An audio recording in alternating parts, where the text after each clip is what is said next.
কুরআন পাকের মধ্যে জানালেন ওয়ালা তাকুলু লিমান ইউকতালু ফি সাবিলিল্লাহি আমওয়াত।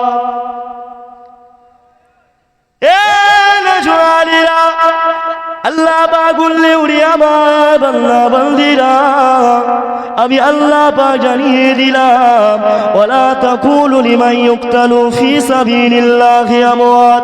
বান্দা তোমরা তোমাদের মাঝে যারা আমি আল্লাহ পাক আমার রাস্তায় শহীদ হবে, আমার রাস্তায় শহীদ হবে, তাদেরকে তোমরা মৃত বলো না, মৃত বলো না, বাল আহইয়াউন, বরং তারা জীবিত। এ যুবকেরা, আপনারা তরুণীরা, আল্লাহ বাবা জানিয়ে দিলেন ওয়ালা, আল্লাহ বাবা বললেন, আল্লাহ পাক বললেন এবং তোমরা যদি বুঝতে, তোমরা যদি জানতে, তাহলে তোমরা খবরদার কখনো শহীদদেরকে মৃত বলতে না। আজকে আমার আল্লাহ পাক, তাহলে আল্লাহ পাক কুরআন পাকের মধ্যে শহীদদেরকে আল্লাহ পাক এমন করে মৃত বলতে মানা করলেন। তারা মারা যায় না, তারা কবরে জিন্দা। তাহলে আমার মুস্তাফা যা সম্মান আল্লাহ পাক সব থেকে আলা করেছে, যা সম্মান সব থেকে আলা করেছে তাকে, তাহলে আজকালে কিছু মানুষ আছে তাকে হুজুর পাক সাল্লাল্লাহু আলাইহি ওয়াসাল্লামকে কিভাবে মানুষ মৃত বলছে। নিশ্চয় তার মানে ঈমানে গড়পড় আছে। ঈমানে কি গড়পড় না থাকলে, ঈমান কমজোরি না থাকলে কেউ মুস্তাফাকে কখনো মৃত বলতে পারে না। বলে নবী মরে গেছে, মাটি হয়ে গেছে, পচে গেছে, নাউজুবিল্লাহ। কিছু কিছু আহলে হাদিস আছে, আহলে হাদিস আছে, তারা বলে, অথচ আল্লাহ শহীদদেরকে বলছে জীবিত তারা। এ নজওয়ানিরা, এ নবী পাকের প্রেমিকেরা, আসো আল্লাহ পাক জানিয়ে দিলেন আমার মুস্তাফা হুজুরের সম্মান আল্লাহ পাক কতটা আলা করেছে। আল্লাহ নবী সাল্লাল্লাহু আলাইহি সাল্লাম যখন মেরাজে গিয়েছিলেন, আমার মুস্তাফা যখন মেরাজে গিয়েছিলেন, আল্লাহ নবী নবী দয়া নবী হুজুর পাক সাল্লাল্লাহু আলাইহি ওয়াসাল্লাম এমন করে মেরাজে, এমন করে সিদরাতুল মুনতাহায় আল্লাহ নবী উঠলেন। সিদরাতুল মুনতাহায় আমার রাসূলুল্লাহ সিদরাতুল মুনতাহায় প্রবেশ করলেন। এমন করে হযরত জিবরাইল আলাইহিস সালাম আল্লাহ নবীকে বলতে লাগলেন, ইয়া রাসূলুল্লাহ, ইয়া হাবিবাল্লাহ, হুজুর, হুজুর আমি জিবরাইল আপনার হাকিকাত একবার জানতে চাই। হুজুর আমি জিবরাইল, আপনার সম্মান, আপনার মর্যাদাটা কেমন? হুজুর আমি জিবরাইল একবার দেখতে চাই। আল্লাহ নবী নবী দয়া নবী নবী আমাদের দুনিয়া বাদশাহ হাবিবুল্লাহ বললেন, এ জিবরাইল, আমি রাসূলুল্লাহ আমার সম্মান কতটা আলা করেছে, আমি মুস্তাফা আমার সম্মান কতটা আলা করেছে। ও জিবরাইল, তুমি যদি আমার হাকিকত দেখতে চাও, তাহলে তোমাকে আর এই সিদরাতুল মুনতাহার ভিতরে তোমাকে প্রবেশ করতে হবে।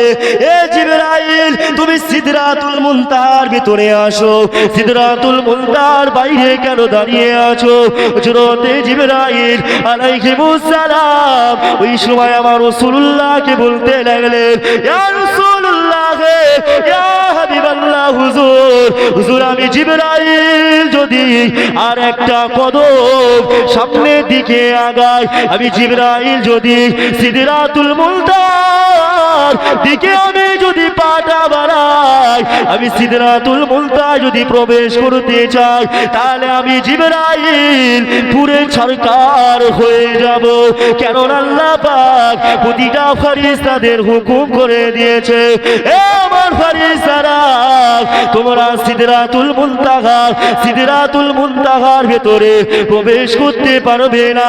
এই সিদরাতুল মুনতাহার ভেতরে একমাত্র আমার হাবিব, আমার মুস্তাফা ছাড়া কেউ প্রবেশ করতে পারবে না।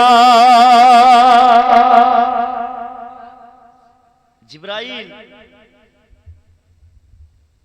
আমি মুস্তাফা, আমার সম্মান কতটা আলা করেছে আল্লাহ, আমার মর্যাদা আল্লাহ পাক কতটা বৃদ্ধি করেছে, এটা দুনিয়ার মানুষ মুস্তাফা সম্মান, ইজ্জত, মর্যাদা বর্ণনা করে কেউ হুজুরের শান, হুজুরের মর্যাদা বলে শেষ করতে পারবে না। মুস্তাফার যে কতটা মর্যাদা আল্লাহ দিয়েছে, এটা একমাত্র আমার আল্লাহ পাক জানে। জোরে বলুন সুবহানাল্লাহ। আল্লাহ ছাড়া দ্বিতীয় আর মুস্তাফা হুজুরের শান বর্ণনা করে শেষ করতে পারবে না। সেই হাবিবুল্লাহ হুজুর এমন করে তিনা সাহাবারা, আল্লাহ নবী সাহাবাদের বলতেন, বাবা সাহাবারা একটা একটা করে যখন সবাই মুসলমান হচ্ছেন, তখন সাহাবাদের হুকুম করতেন ইসলামের জন্য যুদ্ধ করতে হবে, শহীদ হতে হবে। যেহেতু হযরতে ঈসা আলাইহিস সালামের আসার 500 বছর পরে আল্লাহ নবী দুনিয়ায় এসেছিলেন। হুজুর 500 বছর পরে দুনিয়ায় এসেছিলেন। ওই 500 বছরের ভেতরেই মানুষ ঈমান হারা হয়ে গিয়েছিল, কলেমা থেকে আল্লাহর কাছ থেকে দূরে সরে গিয়েছিল। আপনারা আমার সাউন্ড পুরো পরিষ্কার বুঝতে পারছেন তো? সুর দিলে তখনও বুঝতে পারছেন তো?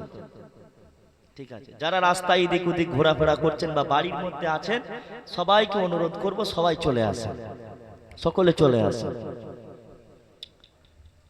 তো মুস্তাফা হুজুর সাল্লাল্লাহু আলাইহি সাল্লামের সাহাবা হুজুরদের যখনই বলতেন, সাহাবারা সঙ্গে সঙ্গে প্রস্তুত, সন্তান সন্ততি বউ তিনারা সব মায়া ছেড়ে দিয়ে আল্লাহর রাস্তায় কুরবানি হয়ে যেত। এজন্য দুনিয়ার শহীদ ব্যতীত আল্লাহ রাসূল সাল্লাল্লাহু আলাইহি সাল্লাম বলেছে, শহীদ ব্যতীত দুনিয়ার সমস্ত মানুষ যখন মারা যায়, দুনিয়ার যে কোনো মানুষ যখন মারা যায়, তারা তখন এই পৃথিবীতে আর দ্বিতীয়বার ফিরে আসতে চায় না। যদিও সে জান্নাতি হয়, জান্নাতের নিয়ামত দেখে দুনিয়াতে আর আসতে চায় না, কিন্তু আল্লাহ নবী বলেছে শহীদদের এত আল্লাহ মর্যাদা দিয়েছে, যে ব্যক্তিটা আল্লাহর রাস্তায় কুরবানি হলো, নিজের জানটাকে কুরবানি করলো, তাদের মর্যাদা যে আল্লাহ এত বৃদ্ধি করেছে, শহীদরা বারবার আল্লাহকে বলে, আল্লাহ আমাদেরকে একবার দুনিয়ার জমিনে পাঠান, আল্লাহ আবার শহীদ হব, আবার আপনি আমাদেরকে দুনিয়ায় পাঠাবেন, আবার শহীদ হব, আবার আপনি দুনিয়ায় পাঠাবেন, আল্লাহ আপনি যে শহীদদের এত মর্যাদা দিয়েছেন, আমরা বারে বারে শহীদ হতে চাই। জোরে বলুন সুবহানাল্লাহ। শহীদদের মর্যাদা এতটাই। আজকে ফিলিস্তিনের মুসলমান মরছে, ফিলিস্তিনের ছোট ছোট বাচ্চাদেরকে শহীদ করে দিচ্ছে, এই সমস্ত বাচ্চারা সবাই সব জান্নাতি, সব কি সব জান্নাতি। আজকে ফিলিস্তিনের মুসলমানদের যে কত অত্যাচার করছে বলেন তো তাদের উপরে। এই ফিলিস্তিনের ছোট ছোট যে বাচ্চাগুলো মারা যাচ্ছে, ওই বাচ্চাগুলোর মাধ্যমেও আল্লাহ নবী বলেছে কিয়ামতের ময়দানে 70 জনকে আল্লাহ পাক জান্নাতি করে দেবে। জোরে বলো। আল্লাহ রাসূল সাল্লাল্লাহু আলাইহি সাল্লাম বলেছে, ইউশাফাউ শাহীদু ফি 70 মিন আহলি বাইতিহি। রাসূল পাক সাল্লাল্লাহু আলাইহি সাল্লাম বলেছেন, যারা শহীদ হয় আল্লাহর রাস্তায়, তারা আপনার কিয়ামতের ময়দানে আল্লাহর কাছে তাদের নিকট আত্মীয়দের জন্য 70 জনের শাফাআত করবে। আল্লাহ পাক তাদের শাফাআত সুপারিশটা কবুল করে 70 জনকে টোটাল জান্নাতি করবে। জোরে বলো। একজন শহীদ তাহলে কজনকে জান্নাতে নিয়ে যাবে? 70 জন। তাহলে শহীদদের মর্যাদা বিরাট। ইসলামের জন্য যুগে যুগে ইমাম হাসান, ইমাম হুসাইন রাদিয়াল্লাহু তাআলা আনহুমা, মাওলা আলী শরীফুল্লাহ আলী রাদিয়াল্লাহু তাআলা আনহু, এমন করে বহু সাহাবা নিজেদের জানটাকে তারা কুরবানি করে দিয়েছিল। বুঝতে পারছেন না? তারা মৃত নয়, তারা আজও জিন্দা। এটা আমরা বলিনি, এটা বলেছে মুস্তাফা, আমার আল্লাহ নাজিল করেছে ডাইরেক্ট কোরআনে। এ যুবক তরুণেরা, এ রাসূলুল্লাহ দিওয়ানারা, আল্লাহ নবী সাহাবা হুজুরেরা এমন করে আমার মুস্তাফা যখন বলতে বাবা সাহাবারা যাও চলে যাও যুদ্ধের ময়দানে যাও, সাহাবারা শহীদ হয়ে যেত, কেউ ভয় করতো না। যেমন হযরতে ফারুক আযম রাদিয়াল্লাহু তাআলা আনহু ইসলামের দ্বিতীয় খলিফা, যাকে দেখে মক্কা মানুষেরা ভয় করত, যাকে দেখে আবু জেহেল উতবা সাইবা সবাই ভয় করত, এমন করে শেরে খোদা মাওলা আলী রাদিয়াল্লাহু তাআলা আনহু তিনিও যখন যুদ্ধ করতে যেতেন কাফের বেদিনেরা সবাই ময়দান থেকে পালিয়ে যেত। তাই তো আল্লাহ নবী নূর নবী দয়া নবী আমার মুস্তাফা সাল্লাল্লাহু আলাইহি ওয়াসাল্লাম বলেছেন, আমার সাহাবারা আমার আলীকে যারা মুহাব্বত করবে, আমার আলীকে যারা ভালোবাসবে, বাবা সাহাবারা যারা আমার আলীকে মুহাব্বত করবে, জান দিয়ে ভালোবাসবে, তারা সকলে জান্নাতি।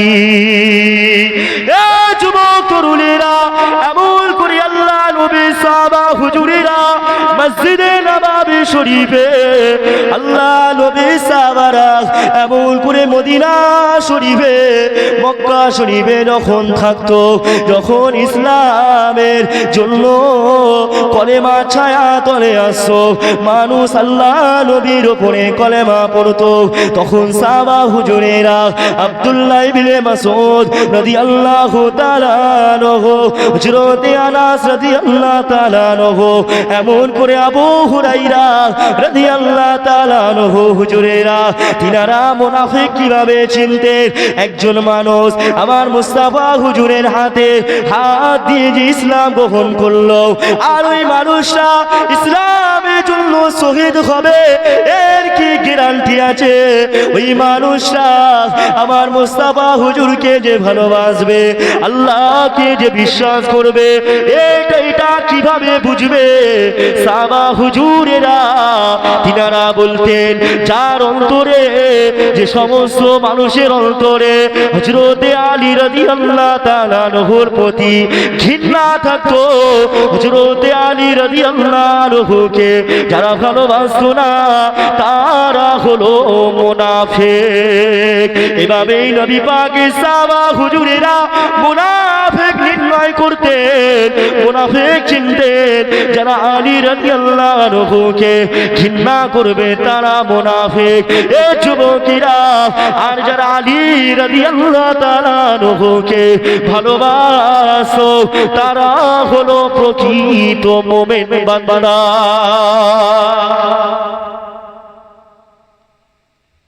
নবী ইসলাম প্রচার করছে, এখন কেউ এসে হুজুরের হাতে হাত দিয়ে কলমা পড়ে মুসলমান হলো, ওই মানুষটা মুনাফিক। মুনাফিক কি করবে আমাদের সাথে, না কি করবে? এবার একটা গোপনীয় বিষয় থাকে, বুঝতে পারছেন না? তখন তো সবে ইসলামের নতুন করে আবার দাওয়াত চলছে, একত্ববাদের আল্লাহর একত্ববাদের হুজুরের রিসালাতের দাওয়াত চলছে।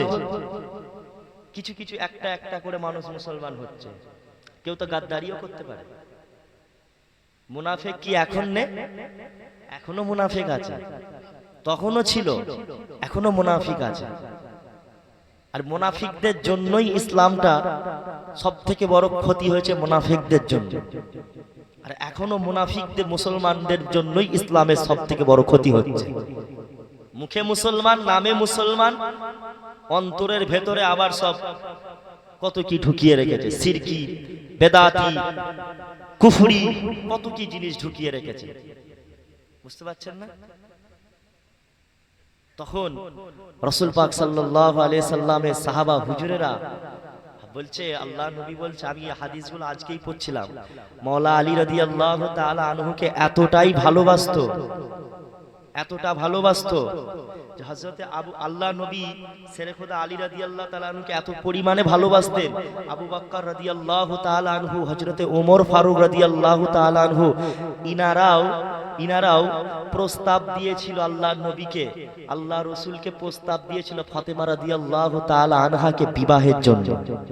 কিন্তু কিন্তু আল্লাহর নবী, এই হাদিসটা পড়ছিলাম আজকে, আল্লাহ রাসূল সাল্লাল্লাহু আলাইহি সাল্লাম আলী রাদিয়াল্লাহু আনহুকে সিলেক্ট করেছিলেন।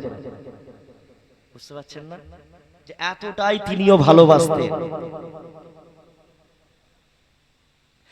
এ যুবক তরুণেরা, এ রাসূলুল্লাহ দিওয়ানারা, এমন করে আল্লাহ নবী সাহাবা হুজুরেরা, আল্লাহ নবী সাহাবারা এমন করে ইসলামের জন্য তারা শহীদ হয়েছিল, তারা তাদের নিজেদের রক্ত ঝরিয়েছিল।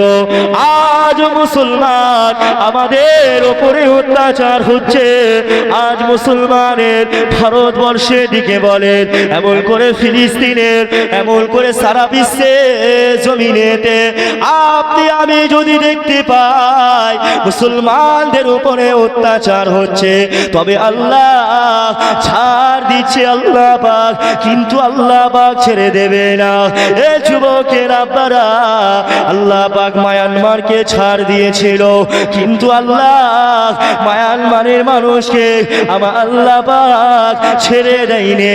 এই কয়েকদিন পূর্বে ভূমিকম্প হয়েছিল, এমন করে সব তছনছ হয়ে গেছে। হাজার হাজার হাজার হাজার মানুষ ওই ভূমিকম্পে মারা গেছে। আমাদের দেশের কিছু মুসলমান ওই ভূমিকম্পটা হওয়ার জন্য মানুষ যারা মারা গেছে তাদের জন্য আফসোস করতেছে, কিন্তু আমি আলফাজ কখনো আফসোস করি না। কেননা এই কয়েক বছর পূর্বে আমার মায়ানমারের রোহিঙ্গা মুসলমান ভাইদেরকে মায়ের কোলের থেকে, মায়ের কোল থেকে বাচ্চাকে টেনে নিয়ে, মায়ের কোল থেকে শিশুদেরকে টেনে নিয়ে তারা হত্যা করেছিল, মাকে হত্যা করেছিল। গর্ভবতী মাকেও ছাড়েলে, পিতাকেও ছাড়েলে। এ যুবকের আব্বারা, এমন করে নদীগুলো, মায়ানমারের নদীগুলো লাল হয়ে গিয়েছিল। মুসলমান আল্লাহ পাক তখন ছাড় দিয়েছিল, কিন্তু আল্লাহ পাক ছেড়ে দেয়নি। আল্লাহ পাক দেখিয়ে দিল, আমি আল্লাহ পাক ছাড় দিই, আমি আল্লাহ ছেড়ে দিই না। ফেরাউনকে ছাড় দিয়েছিলাম, ফেরাউন নিজেকে খোদা দাবি করেছিল। মুসা আলাইহিস সালাম এমন করে নমরুদ আল্লাহর সাথে বিয়াদবি করেছিল। আল্লাহ পাক নমরুদকে ছাড় দিয়েছিল, কিন্তু আল্লাহ পাক ছেড়ে দেয়নি। আজকে আমাদের দেশের নরেন্দ্র মোদী মুসলমানদের উপরে অত্যাচার করছে, মুসলমানদেরকে মারবে, মুসলমানদের উপরে অত্যাচার জুলুম করছে। আল্লাহ পাক নরেন্দ্র মোদীকেও ছাড় দিচ্ছে, কিন্তু আল্লাহ পাক ছেড়ে দেবে না। নরেন্দ্র মোদীরও দিন শেষ হবে। এখন ক্ষমতা দেখাচ্ছে তো নরেন্দ্র মোদী, সময় আসবে পালাবার রাস্তা খুঁজে পাবে না। বুঝতে পারছেন না? যারা প্রকৃত হিন্দু হবে তারা কখনো সাম্প্রদায়িক জিনিসটাকে পছন্দ করবে না। যারা প্রকৃত হিন্দু, আর যারা মানুষ নয়, জানোয়ার, তারাই কেবল মানুষের সাথে মানুষের লড়াই চালু করবে, ধর্ম নিয়ে নিয়ে মারামারি করবে। বুঝতে পারছেন না? আমাদের ভারতবর্ষ, আমাদের পশ্চিমবাংলায় আলহামদুলিল্লাহ অনেক ভালো আছে, কিন্তু আগামী দিনগুলো কি হবে বুঝতে পারছি না। খুব খারাপ দিন আসছে। এ যুবক তরুণেরা, এ রাসূলুল্লাহ দিওয়ানারা, তাই তো আল্লাহ নবী, নূর নবী, দয়ালু নবী আমার দিনুদুনিয়া বাদশা হাবিবুল্লাহ জানিয়েছে, বাবা সাহাবারা, কিয়ামতের পূর্বে এমন একটা সময় আসবে দুনিয়া জমিনে মুসলমানরা অনেক মার খাবে, মুসলমানদের উপরে অনেক অত্যাচার আসবে, মুসলমানদের উপরে অনেক জুলুম করবে। তবে বাবা সাহাবারা, তখন তোমরা যদি বেঁচে থাকো, আমিও যদি বেঁচে থাকি, তাহলে আমাদের ঈমানটা মজবুত করতে হবে। আল্লাহ আল্লাহর জন্য আমাদেরকে শহীদ হতে হবে। আজ ফিলিস্তিনের মুসলমানদের উপরে অত্যাচার হচ্ছে, আজ ফিলিস্তিনের মুসলমানদের উপরে অত্যাচার হচ্ছে। ও যুবক, তোমার কি তুমি এখনো আনন্দ করছো? তোমার ঈদটা কত সুন্দর করে কেটে গেল, কিন্তু আমার ফিলিস্তিনের বাচ্চারা এক ফোঁটা পানির জন্য তারা কত আর্তনাদ করেছে, এক ফোঁটা পানির জন্য কত কাঁদছে। তারা আমরা রোজার মাসে কত সুন্দর করে সারি পেলাম, রোজার মাসে ইফতারি পেলাম, কিন্তু আমার ফিলিস্তিনের মুসলমান ভাইরা ঘাস দিয়ে ইফতার করেছিল, ঘাসকে গাছপালা খেয়ে তারা সারি খুলেছিল। তাহলে তাদের কত কষ্ট হচ্ছে। তুমি মুসলমান এখনো আনন্দ করছো, তুমি মুসলমান এখনো জিনার কাজে ব্যস্ত আছো, তুমি মুসলমান এখনো নামাজ ছেড়ে দিচ্ছ। তারা নামাজ ছাড়ছে না, তারপরেও বাচ্চা ছেলেরা পরিবার থেকে বাপ মারা গেছে, মা মারা গেছে, সন্তানেরা মারা গেছে, তারপরও ফিলিস্তিনের মুসলমানেরা একটাই কথা বলে, হাসবুনাল্লাহ ওয়া নি'মাল ওয়াকিল ওয়া নি'মাল মাওলা ওয়া নি'মান নাসির। এ যুবকেরা, আব্বারা, তরুণেরা, আল্লাহর উপরই ভরসা ছেড়ে দেয়নি, আল্লাহর উপরই তারা ভরসা ছাড়ছে না। আল্লাহকে এখনো তারা ভালোবাসে, আল্লাহর জন্য তারা নিজেদের জানটাকে কুরবানি করতে রাজি আছে। ছোট ছোট বাচ্চারা তারাও কাঁদছে, তারাও ইসরায়েলের লোকেদের বলছে, আমরা শহীদ হতে চাই। আমাদের ভাইরা, আমার আব্বারা তারা শহীদ হয়ে গেছে, আমরা আল্লাহর রাস্তায় শহীদ হতে চাই। এ যুবকেরা, প্রস্তুত হয়ে যাও। আমার সন্তোষপুর, বাউরিয়া সন্তোষপুর, কদমতলা আমার যুবক ভাইদের বলবো, আপনারা আপনাদের ইমানটা তাজা করুন, ইমানটা তাজা করুন। যখন ইসলামের বিরুদ্ধে এমন করে অত্যাচার আসবে, আমাদেরকে মাঠে ময়দানে নেবে, লড়াই করতে হবে। কিসের দুনিয়া করছো? মনে রাখবে, তুমি যখন মারা যাবে, তোমার চেহারাটা পর্যন্ত দুনিয়ার কোনো মানুষ, অনেক মানুষ আছে তোমার চেহারা পর্যন্ত দেখতে আসবে না, এমনও অনেক মানুষ পাওয়া যাবে। তুমি যখন মারা যাবে, তোমার চেহারাটা দেখবে, তোমার চেহারাটা না দেখার জন্য তোমার চেহারাটা দেখবে না। কেননা রাতের বেলায় ভয় লাগবে, তোমার কথা যখন মনে পড়বে, রাতের বেলায় ভয় করবে, ভয়ের জন্য তোমার চেহারা দেখতে আসবে না। এমনও মানুষ আছে, আজকে তুমি মারা গেলে,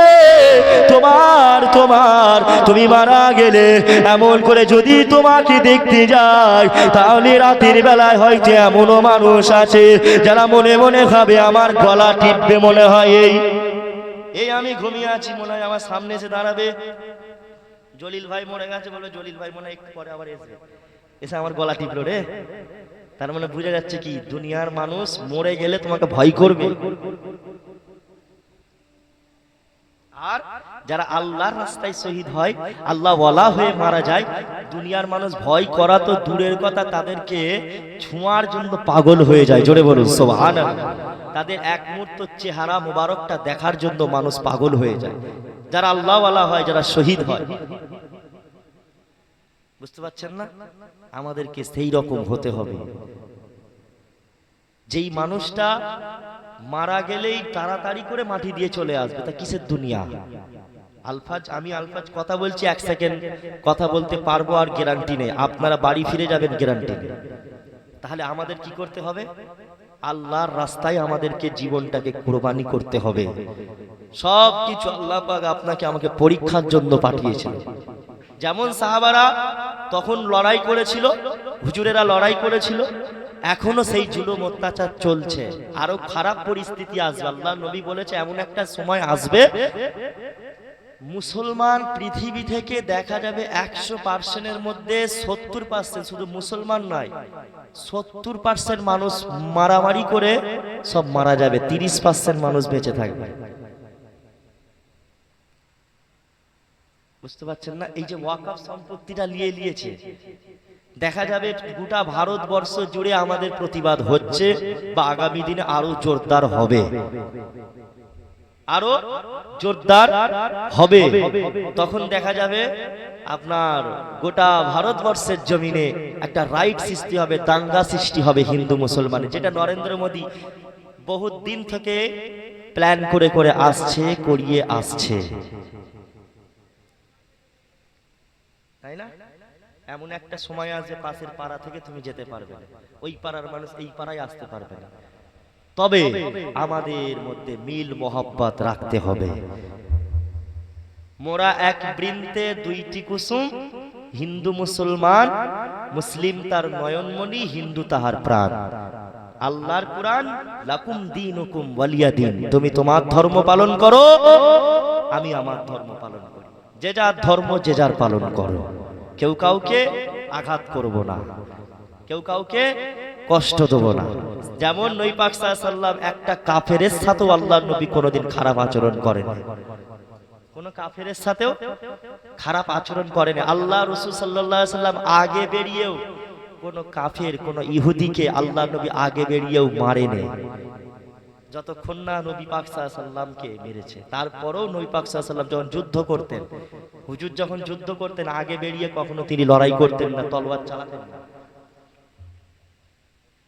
হুজুরকে এত মারার পরেও তিনি তারপরেও দোয়া করতেন তাদের জন্য, তাদের জন্য দোয়া করেছিলেন। দোয়া যদি আল্লাহ নবী যদি বলতেন তো আল্লাহ পাক এমন আযাব দিত, সব মক্কার কাফের বেদিনদের শেষ করে দিতেন পারতেন। কিন্তু হুজুর জানে যে ইসলামটা প্রচার করতে হবে, আল্লাহর একত্ববাদের রিসালাতটা প্রচার করতে হবে। কিছু কিছু মানুষ আছে তারা বলে আবার ইসলামটা ১৫০০ বছর আগে এসেছিল। অনেক মানুষ বলে যে হযরত মুহাম্মদ সাল্লাল্লাহু আলাইহি ওয়াসাল্লাম এসেছে, আসার পরে কোরআন, ইসলাম, একত্ববাদ, আল্লাহর প্রচার হয়েছে। না, পৃথিবীর প্রথম মানব কে? আমাদের আব্বা আদম আলাইহিস সালাম, আম্মা হাওয়া আলাইহিস সালাম, তাদের থেকে ইসলাম যুগে যুগে। তবে নবীদের রিসালাতের কলেমার শরীফটা আলাদা হয়েছে, ভিন্ন হয়েছে, কিন্তু আল্লাহ আল্লাহ। এ যুবক তরুণীরা, এ রাসূলুল্লাহ দিওয়ানারা, আমা মুরব্বি বাজানেরা, তাই আসো আল্লাহকে ভালোবাসো, আল্লাহকে মুহাব্বত করুন। হুজুর পাক সাল্লাল্লাহু আলাইহি ওয়াসাল্লামকে যেমন সাহাবারা আল্লাহ নবীকে ভালোবাসতেন, হয়তো তেমন আমরা ভালোবাসতে পারবো না, হয়তো তেমন আমরা ভালোবাসতে পারবো না, অন্তত পক্ষে মুস্তাফাকে নিজের জান দিয়ে ভালোবাসুন। কেননা আল্লাহ নবী বলেছেন, আমি মুস্তাফা, আমাকে যতক্ষণ পর্যন্ত জান না দিয়ে ভালোবাসবে মানুষ, ততক্ষণ পর্যন্ত মুমিন বান্দা হতে পারবে না। এমন করে আল্লাহ নবী, নবী দয়া নবী হুজুরকে কেন মুহাব্বত করব, কেন হুজুরকে ভালোবাসবো? আল্লাহ নবী, নবী দয়া নবী, নবী আমাদের দুনিয়া বাদশা হাবিবুল্লাহ যখন এমন করে দুনিয়া জমিনে আগমন করেছিল, আল্লাহ নবী, নবী দয়া নবী আগমন করার পরে হযরতে আমিনা এমন করে ঝরঝর করে কাঁদছে, হযরতে আমিনা ঝরঝর করে কাঁদছে। হযরতে আবু তালেব এমন করে আমিনাকে জিজ্ঞাসা করলেন, আমিনা তুমি এত কাঁদছো কেন? ওই সময় আমিনা বলতে লাগলেন, আমি কাঁদছি এই কারণে, আজকে যদি আব্দুল্লাহ বেঁচে থাকতো, আজকে যদি আব্দুল্লাহ বেঁচে থাকতো, তাহলে আমার মুস্তাফার জন্য, আমার হাবিবুল্লাহ জন্য, আমার মুহাম্মাদের জন্য আমার স্বামী কিছু খেলনা কিনে আনতো, ওই খেলনাগুলো নিয়ে আমার মুস্তাফা খেলা করতো। জওয়ানেরা এমন করে হযরতে আমিনা কাঁদছে আর আল্লাহ পাক ফেরেশতাদের বললেন ও আমার ফেরেশতারা যাও চলে যাও চলে যাও ও আমার ফেরেশতারা যাও আমার আমিনাকে গিয়ে বলবে আমিনা আমিনা তুমি কেঁদো না আমিনা আমার আল্লাহ পাক জানিয়েছে আল্লাহর ফেরেশতারা বলতে লাগলেন ও আম্মা আমিনা আপনি কাঁদবেন না আল্লাহ পাক জানিয়েছে আমার মুস্তাফা হাবিবুল্লাহকে আব্দুল্লাহ যদি বেঁচে থাকতো তাহলে হয়তো প্লাস্টিকের বোতল কিংবা মাটির বোতল কিংবা কোনো মাটির খেলনা প্লাস্টিকের খেলনা নিয়ে মুস্তাফা আমার মুহাম্মদকে দিত ও আমিনা আমি আল্লাহ পাক জানিয়ে দিলাম আমি আল্লাহ পাক ঘোষণা করে দিলাম আমার মুস্তাফার জন্য ওই প্লাস্টিকের খেলনা মাটির খেলনা শোভা পাই না আমি আল্লাহ পাক যখন সূর্যটা উদিত হবে সূর্যটা যখন উদয় হবে এমন করে যখন চাঁদ আসমানে উঠবে আমি আল্লাহ পাক আমার মুস্তাফার জন্য আসমানে চাঁদটাকে আমার মুস্তাফার জন্য খেলনা হিসাবে দুনিয়া জমিনে পাঠিয়ে দেবো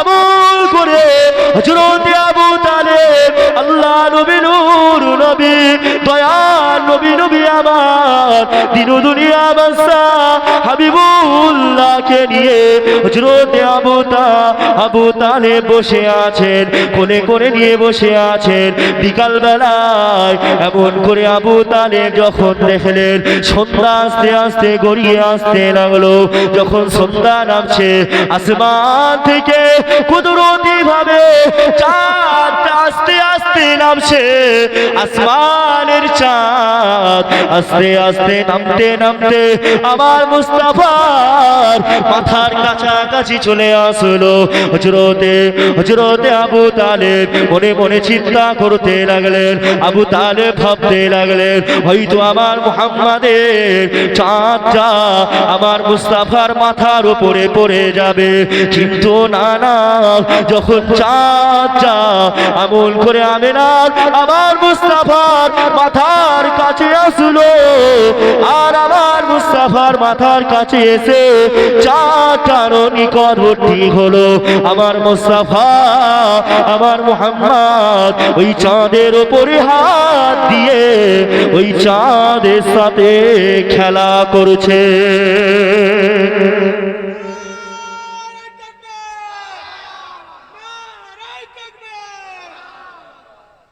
সুবহানাল্লাহ দেখছে যে হুজুর পাক সাল্লাল্লাহু আলাইহি ওয়াসাল্লামের চাঁদটাকে নিয়ে হাত ধরে খেলা করছে আল্লাহ পারে না আসমানের চাঁদ হুজুরের কদমে এসে হাজির হবে এটা পারে না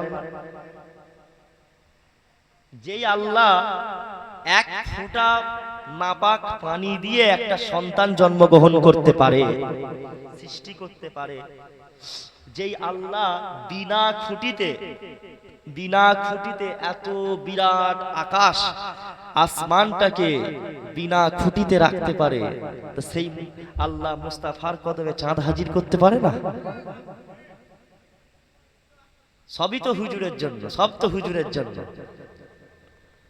বুঝতে পারছেন না সেই হুজুর পাক সাল্লাল্লাহু আলাইহি সাল্লামকে সাহাবারা যেমন মহব্বত করত জান দিয়ে ভালোবাসতো যা হয়ে যায় হয়ে যাবে হুজুরকে ছাড়বে না ইসলামের বিরুদ্ধে কথা বললেই আগেই সাহাবা হুজুরে লড়াই করত আর এখন ইসলামের বিরুদ্ধে আমাদের কথা বললে মুসলমানরা সব চুপ করে বসে থাকে বেশিরভাগ ভয় করে প্রতিবাদ করতে ভয় করে আল্লাহর নবী বলেছে অন্তত অন্যায় দেখলে তোমরা প্রতিবাদ করো যদি লড়াই না করতে পারো হাত দিয়ে না যদি প্রতিরোধ করতে পারো অন্তত মুখ দিয়ে প্রতিরোধ করো প্রতিবাদ করো আজকে আমাদের ভারতবর্ষের জমিনে যে হারে অত্যাচার চলছে আমাদের রাস্তায় নামার দরকার আছে না নাই বলেন আমাদের আর কি আছে পুরো শূন্য করে দিয়েছে আমাদেরকে বুঝতে পারছেন না আমাদের শূন্য করে দিয়েছে আমাদের আর কিচ্ছু নেই যা মসজিদ মাদ্রাসা যা ওয়াকফ করেছে সব চলে গেছে নরেন্দ্র মোদির হাতে মোদি যা করবে তা হবে কিন্তু নরেন্দ্র মোদি যেটা করতে চাইবে সেটা আমাদের প্রতিরোধ করতে হবে তাতে জান চলে যাবে সেই দিন আসবে, হয়তো সেই দিন আসবে, একটা সময় আসবে, সেই দিনগুলো আমাদেরকে রাস্তায় নামতে হবে, তখনই চিনা যাবে মুনাফিককে আর মুমিনকে। বুঝতে পারছেন না? গাজওয়াতুল হিন্দের যুদ্ধ হবে কি হবে না বলেন? এই তো আস্তে আস্তে এমন করেই তো গাজওয়াতুল হিন্দের যুদ্ধটা আসবে। গাজওয়ায়ে হিন্দের যুদ্ধ এমন করেই তো শুরু হবে। সারা পৃথিবীর জমিনে মুসলমানদের উপর অত্যাচার হবে, তারপরেই তো গাজওয়াতুল হিন্দ যুদ্ধ হবে। আল্লাহ নবী বলেছে, তবে গাজওয়াতুল হিন্দে মুসলমানরাই বিজয়ী হবে। জোরে বলুন সুবহানাল্লাহ। আমাদের রাহবার একজন আসবে, আমাদের আকাবির একজন আসবেন, যার মাধ্যমে পুরো দুনিয়ার জমিনটা শান্তিতে ভরপুর হয়ে যাবে।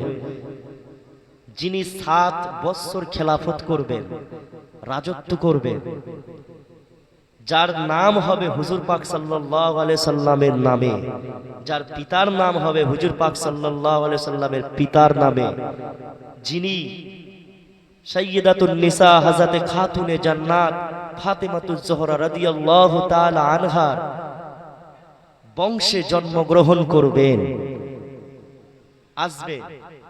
ওনারই সন্তান আহলে বায়েত। আল্লাহর নবী এর জন্য বলেছে, আমার আহলে বায়েতদের সাথে যে দুশমনি করলো সে যেন জাহান্নামে চলে গেল, আর আহলে বায়েতদেরকে যে ভালোবাসবে সে যেন জান্নাতি হলো। জোরে বলুন সুবহানাল্লাহ।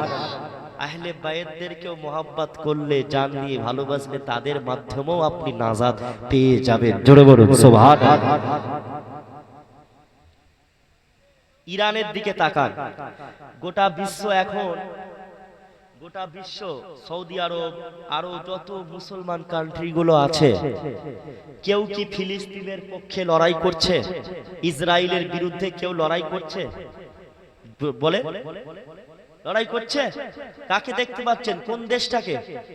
ইরান। সেই ইরানেরই মানুষ, এত তাদের ইমানের পাওয়ারটা কেন বলেন তো? বলেন। এই দেশেও মুসলমান, নবীর দেশের মানুষের ইমান এত কমজোরি হয়ে যাচ্ছে, তাদের পাশে থাকছে না, আর ইরানের মানুষদের এত পাওয়ার কেন ইমানের জোশ? বলেন। একমাত্র দেখবেন ইরানের প্রেসিডেন্ট থেকে শুরু করে তিনার যত নেতা মন্ত্রী কর্মচারী, যত দেশবাসী, এমন করে যত মুসলমান আছে, সবাইয়ের অন্তরে একজনের মহাব্বত সব থেকে ভরপুর আছে, সেটা হলো মাওলা আলী রাদিয়াল্লাহু আনহু। তারা বেশি আলী আলী করে, আর এদেরকেই আমাদের দেশের কিছু সমাজের লোকেরা খারাপ বলছে। যে একটু আলী হুজুরকে বেশি ভালোবাসবে তার বিরুদ্ধেই, আবার তাকেই বলছে এই অমুক ধ্যান ধ্যান।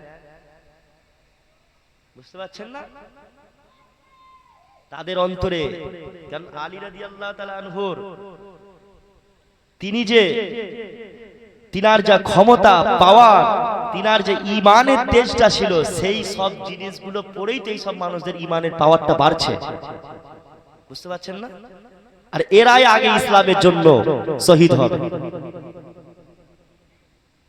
কালো পতাকাধারী দল এরাই হবে। ইমাম মাহাদির সৈনিক ইনারাই হবে। আর আমরা কি ইমাম মাহাদির সৈনিক হতে চাই না? কারা কারা হতে চান একবার হাত তুলে দেখা।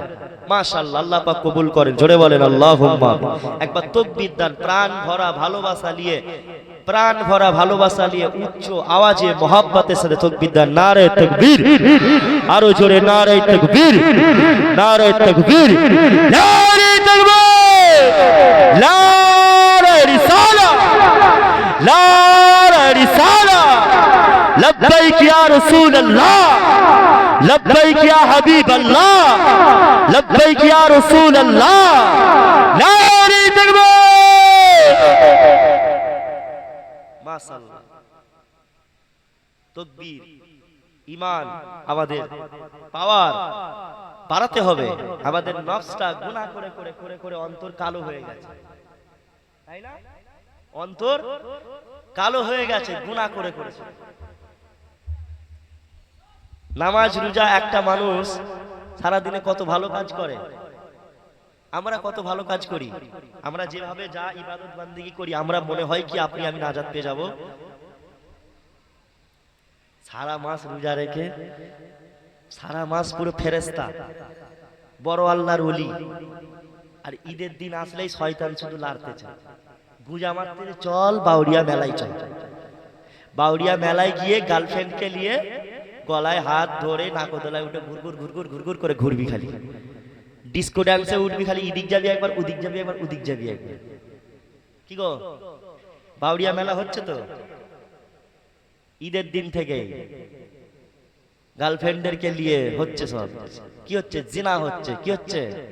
আবার এখনকার মেয়েদের একটা করে বয়ফ্রেন্ড নয়, সেটা আপনাদের বাউরিয়া বলেন বা আমাদের উলবেড়িয়া, যে কোনো আশপাশে যত আছে, এখনকার মেয়েদের সব আবার 5টা 6টা 7টা 8টা করে বয়ফ্রেন্ড, সব টাইম নির্ধারিত করা আছে।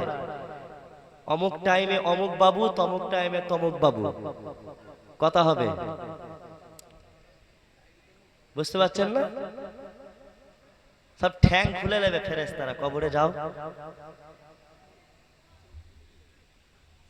যখন মেয়েরা আপনাদের বাউরিয়া এই আশপাশে এরকম দেখবেন, মেয়েরা সারা মাস কি সুন্দর রোজা রাখলো, ব্যাস রোজার দিনে ঈদের দিনে ঝাঁট দিতে দিতে, মাথায় কাপড় দেয়নি, ঝাঁট দিতে দিতে যাচ্ছে বাউরিয়া মেলায়, মাথায় কাপড় চোপড় কিচ্ছু নেই। অথচ ওই মহিলাগুলোই মাথায় রাখবেন, ওই মহিলাগুলোই মারা গেলে ওদের চুলগুলো, প্রত্যেকটা চুল বিষাক্ত সাপ হয়ে যাবে, আর সাপগুলো সব মাথায় কামড়াবে। এটা নবীর কথা, হুজুরের কথা। হুজুর বলেছে, যেই মহিলা মাথায় কাপড় দেবে না, সেই মহিলা যখন মারা যাবে, তার মারা যাওয়ার পরে প্রত্যেকটা চুল, একটা একটা চুল বিষাক্ত সাপ হয়ে যাবে, আর সাপগুলো মাথায় কামড়াবে কবরে। আপনি আমি কেউ কি চাই আমাদের বাড়ির মেয়েগুলো, বোনগুলো, মা, এরা মাথায় কাপড় না দিয়ে রাস্তাঘাটে ঘুরুক বেপরদায়, আর তারা মরে গেলে তাদের কবরে সব সাপ হয়ে যায়? কদমতলায় এমনও অনেক কবরবাসী আছে যাদের কবরে এই আযাবগুলো হচ্ছে, যে সমস্ত এমনও মহিলা আছে, সেগুলো আমরা দেখতে পাই, সেগুলো আমরা দেখতে পাচ্ছি না। মানুষ মারা গেলে আমাদের চোখ থেকে আড়াল করে নেওয়া হয়, বুঝতে পারছেন না? তা আমাদের মেয়েদেরকে, বাড়ির মেয়েদেরকে শিক্ষা দিতে হবে, পর্দার শিক্ষা দিতে হবে। শুধু মেয়েরা নয়, ছেলেদেরকেও আমাদেরকে পরিবর্তন হতে হবে। সারা মাস রোজা রেখে সব করে, আর ঈদের দিনেই শুধু তিরিং তিরিং করে ফড়িং এর মতন খালি লাপাচ্ছে। ঈদের দিন আসলে ঘন ঘন বাউরিয়া মেলা, ঘন ঘন রানিয়াটি মেলা। এখন আবার রানিয়াটি নয়, বাঁকড়াই চলে যাচ্ছে আবার অনেকে, খবর পাচ্ছি তো, বাঁকড়ার দিকেও যাচ্ছে।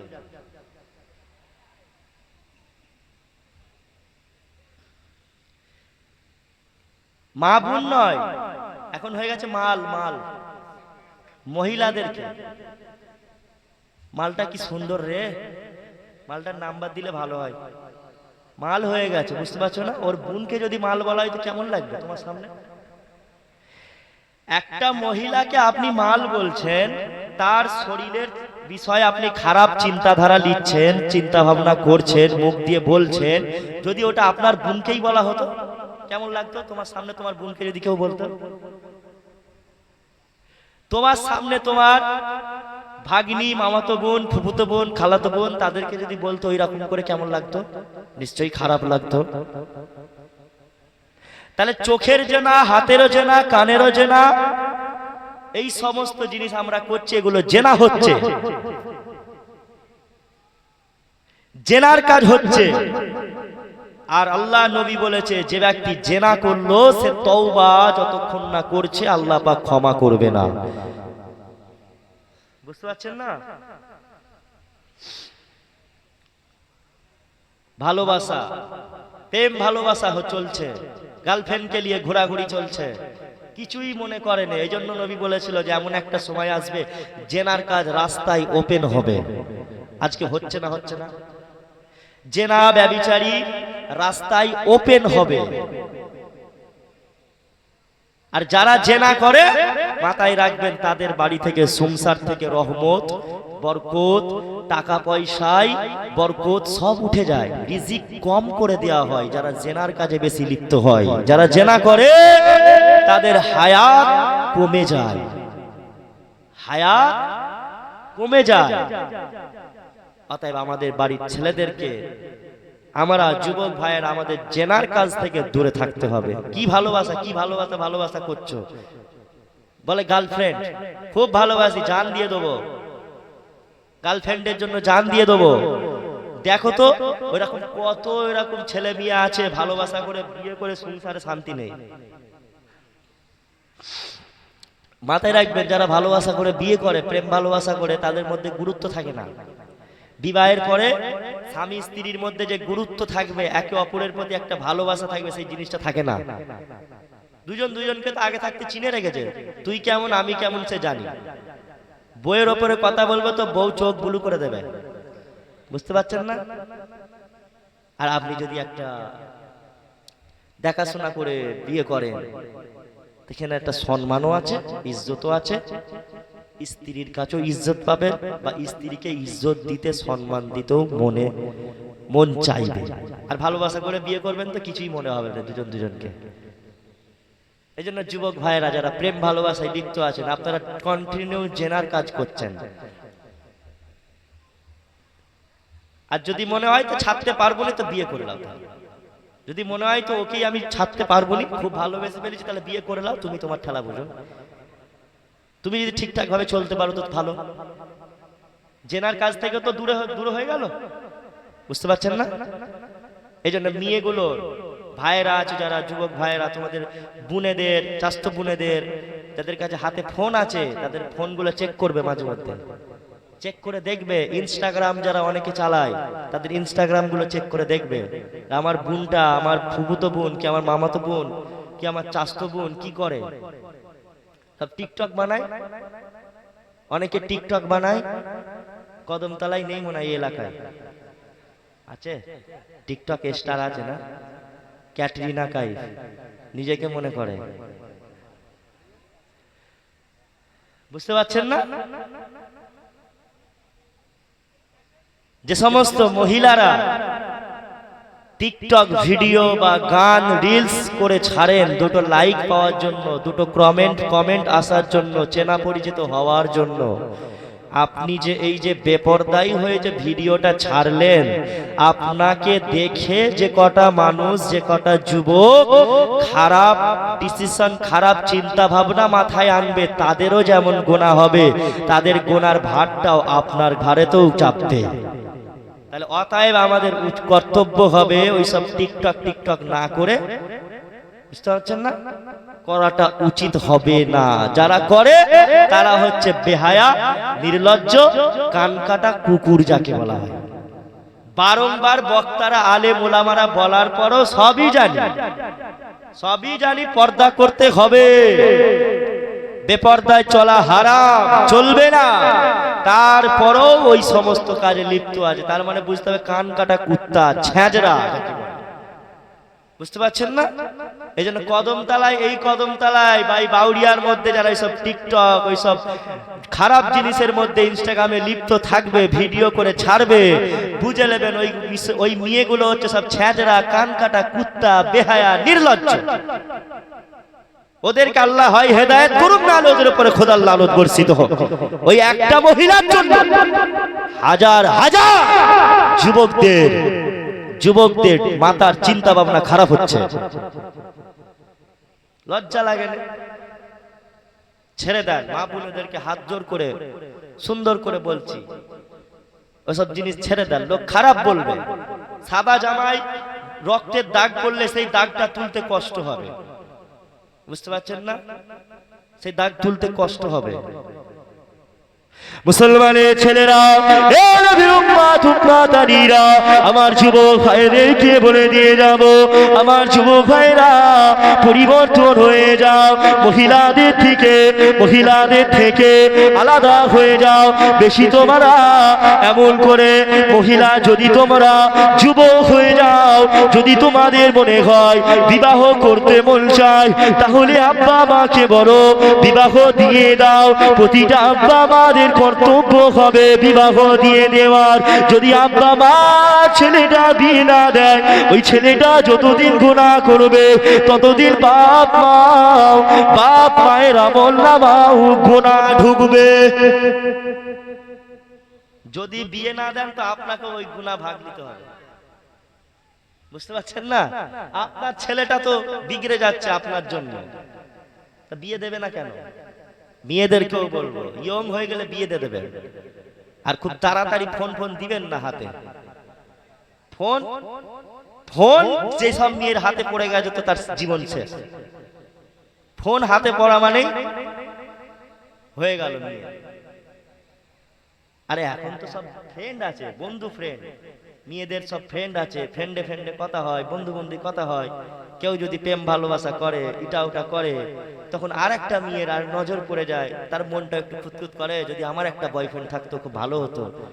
সেও রাতকে একটা বয়ফ্রেন্ড সুন্দর মতন জোগাড় করে যাক চালাতে লাগলো। এমন একটা সময় আসলো, দেখা গেল একটা বয়ফ্রেন্ড আর হচ্ছে না, হাজারো বয়ফ্রেন্ড, হাজারো ছেলের সাথে শুধু লাইন চলছে। আর আমাদের ছেলেরাও অনেকে আছে, একটা মেয়ে নয়, হাজারো মেয়ের সাথে। যুবক ভাইদেরকে বলছি অনুরোধ করে, জেনা থেকে দূরে থাকে। জেনা যে ব্যক্তি দুনিয়ার জমিনে করবে, কিয়ামতের ময়দানে তার জাহান্নামটা হাবিয়া দোজখে থাকবে। কোথায়? হাবিয়া নামক জাহান্নামায় থাকবে। তার শাস্তি প্রচুর হবে। কিয়ামতের ময়দানে জেনাখোরদের শরীর চিনতে পারা যাবে না। জেনাখোর যারা হবে তাদের শরীর শুধু ফুলে যাবে, শুধু ফুলে থাকবে, বিচ্ছিরি দেখতে হয়ে যাবে। আর আপনি আমি ভাবছি হয়তো এখনো বেঁচে আছি। আমরা সবাই কিয়ামতকে বিশ্বাস করি তো? মৃত্যুকে বিশ্বাস করি তো? কবরে যাবে এটা বিশ্বাস করি তো? তাহলে আমাদের অন্তরে ভয় আছে, আমাদের অন্তরে ভয় আছে যে আমিও মরবো। তাহলে সেই রকম আমাকে তৈরি হয়ে যেতে হবে। বুঝতে পারছেন না? সেই রকম আমাদেরকে কবরে তৈরি হয়ে যেতে হবে, প্রস্তুতি আগে থাকতে গ্রহণ করতে হবে। ও যুবক তরুণেরা, তাই জেনার কাছ থেকে দূরে থাকো। প্রথম পৃথিবীর জমিনে যে ব্যক্তি জেনা করেছিল তার নাম হলো কাবিল। কি নাম? কি নাম? কাবিল কার ছেলে? আদম আলাইহিস সালাম। হযরত আদম আলাইহিস সালাম এমন করে আল্লাহ পাক হযরত আদম আলাইহিস সালামের যখন সন্তান জন্মগ্রহণ করত, এমন করে জোড়ায় জোড়ায় সন্তান জন্মগ্রহণ করত। একটা ছেলে হতো আর একটা মেয়ে হতো, এমন করে আবার একটা ছেলে হতো, আবারও একটা মেয়ে হতো। এ যুবকের আব্বারা, হাবিল জন্মগ্রহণ করেছিল, হাবিল ও কাবিল জন্মগ্রহণ করলো। হাবিলের সাথে একটা মেয়ে আর কাবিলের সাথে আরো একটা মেয়ে জন্মগ্রহণ করলো। আল্লাহ হুকুম করে দিলেন, ও হযরত আদম, আমি আল্লাহ পাক তোমাকে হুকুম করে দিলাম, আমি আল্লাহ পাক তোমার শরীয়তে হুকুম করলাম, আদম তোমার সন্তানদের সাথে জোড়ায় জোড়ায় যে সন্তান রয়েছে, প্রথমের জোড়াটা দ্বিতীয় নম্বরের জোড়ার সাথে বিবাহ করবে। অর্থাৎ হাবিলের সাথে একটা মেয়ে হয়েছে আর কাবিলের সাথে আর একটা মেয়ে। হাবিল বিয়ে করবে কাবিলের জোড়াকে, কাবিল বিয়ে করবে হাবিলের জোড়াকে। কথা বুঝতে পারলেন? হাবিল বিয়ে করবে কাবিলের সাথে যে জোড়ায় জন্ম হয়েছে তাকে, আর কাবিল হাবিলের জোড়াকে। এবার আসে, কাবিলের জোড়াটা ছিল দেখতে খারাপ আর হাবিলের জোড়াটা ছিল দেখতে সুন্দর। কাবিল তাই পছন্দ করলো, সে তার জোড়াকেই বিয়ে করবে, মানে তার সাথে যে জন্ম হয়েছে তাকেই বিবাহ করবে। কিন্তু শরিয়াতের হুকুম কি? শরিয়াতের হুকুম কি? অপরজন একে অপরজনের সাথে বিয়ে করতে হবে, নিজের জোড়ার সাথে বিয়ে করা চলবে না। যেমন আমাদের মাহরাম আছে, আমাদের শরিয়াতে মাহরাম কারা? মহিলাদের জন্য মহিলারা কাদেরকে বিয়ে করতে পারবে না? এক হচ্ছে পিতা, দুই নাম্বার হচ্ছে নিজের দাদা। বুঝতে পারছেন না? দাঁড়ান এক মিনিট খালি, আমি মশলাটা বের করতে। হ্যাঁ, মহিলাদের জন্য মাহরাম হচ্ছে নিষিদ্ধ, মহিলারা যাদেরকে বিয়ে করতে পারবে না তারা হচ্ছে বাবা, দাদা, ছেলে, নাতি, ভাই, চাচা, মামা, ভাতিজা, দুধের বাবা, দুধের ভাই। এখন আবার দেখা যায় বেশিরভাগ এখনকার যুগে এই কটার মধ্যে চলছে বেশি মামা ভাগনাই চলছে। মামা ভাগ্নিতে হয়ে যাচ্ছে বিয়ে, অনেক মামা ভাগ্নিকে বিয়ে করে ফেলেছে, বুঝতে পারছেন না? আবার রিসেন্টলি একটা ঘটনা দেখছিল, বাংলাদেশের বাপ মেয়েকে বিয়ে করতে চাইছে, বলুন নাউজুবিল্লাহ। বাপ নিজের সন্তানকে বিয়ে করতে চাইছে, মানে কি যুগ এসছে বুঝতে পারছেন? আবার আছেন পুরুষরা কাদেরকে বিয়ে করতে পারবে না? এক নাম্বার হচ্ছে মা, দুই নাম্বার মেয়ে, তিন নাম্বার বোন, চার নাম্বার ফুপা মানে বেটি, পাঁচ নাম্বার খালা। আমাদের ওইদিকে আবার একজন আছে, আমার নাম বলবো নি, সেও একটু সেলিব্রিটি টাইপের, ভাইরাল আছে, শিল্পী যাকে বলে, গজলের শিল্পী। সে তার নিজের খালাকে বিয়ে করেছে, বুঝতে পারছেন না? সেও নিজেকে হাফেজ বলে দাবি করে, বড় শিল্পী একটা গজলের, সে তার খালাকে বিয়ে করেছে। আপনারা কেউ জানেন না, সোশ্যাল মিডিয়ায় নাম বললে চিনবে, কিন্তু বলবো না। যাক, খালা, নাতনি, মানে পুরুষরা নাতনিকে বিয়েও করতে পারবে না। এমন করে ভাগ্নিকে বিয়ে করা যাবে না। যেমন ভাগ্নি যেমন মামাকে করতে পারবে না, মামাও তেমন তার ভাগ্নিকে বিয়ে করতে পারবে না। তারপরে দুধ বোন, মানে যে আপনার বোন, দুধ বোন খেয়েছে, দুধ মায়ের দুধ খেয়েছে, সেই বোনকে বিয়ে করতে পারবে না, শাশুড়িকেও করতে পারবে না। এখনকার সোশ্যাল মিডিয়ায় আমরা বিভিন্ন হাতে দেখি, মাঝে মধ্যে আবার জামাইরা সব শাশুড়িকে নিয়ে পালাচ্ছে, হচ্ছে না? আর এইগুলো সব বাংলাদেশেই সম্ভব, বাংলাদেশে এইগুলো সব সম্ভব হয়ে যাচ্ছে। জামাই এসে বউকে রেখে শাশুড়িকে নিয়ে পালাচ্ছে, হচ্ছে তো। আপনারা দেখে, যারা ইয়ং ছেলেরা যারা ফোন ঘাটেন দেখবেন, মাঝে মধ্যে এরকম খবর চলে আসে, মাহরাম। তো যাক, এমন করে যে কথা বলছিলাম, হাবিল বিয়ে করতে চাইলেন কাবিলের জোড়াকে, কিন্তু কাবিল বিয়ে করলো না, করতে চাইলো না হাবিলের জোড়াকে। এমন করে হযরত আদম আলাইহিস সালামকে আল্লাহ জানিয়ে দিল, ও হযরত আদম, আমি আল্লাহ পাক ঘোষণা করে দিলাম, আমি আল্লাহ তোমাকে জানালাম, তোমার দুই সন্তান যেন কুরবানি করে, তোমার দুই বাচ্চা হাবিল ও কাবিল যেন কুরবানি করে। এমন করে হাবিল কুরবানি দিল একটা দুম্বা, এবং কাবিল কুরবানি দিল শস্য ক্ষেত, এমন করে কিছু শাক সবজি কুরবানি দিল। তখনকার শরিয়াতে শাক সবজি এমন করে এইগুলো কুরবানি দেওয়া জায়েজ ছিল। এ যুবকেরা, এভাবে কুরবানি দেওয়া হলো। এভাবে কুরবানিটা এবার কিভাবে বুঝবো কুরবানি কার কবুল হয়েছে, কুরবানি কার কবুল হয়েছে, এটা কিভাবে বুঝবো? এ নওজওয়ানেরা, এমন করে ওই সময় আল্লাহ পাক জানিয়ে দিল, ও হযরত আদম, আমি আল্লাহ পাক যার কুরবানি কবুল করব, আসমান থেকে একটা আগুন আসবে, আগুন এসে তার কুরবানিকে জ্বালিয়ে দেবে। যার কুরবানি জ্বালিয়ে দেবে, তার কুরবানি কবুল হবে, সে ওই সুন্দরী মহিলাকে বিবাহ করতে পারবে।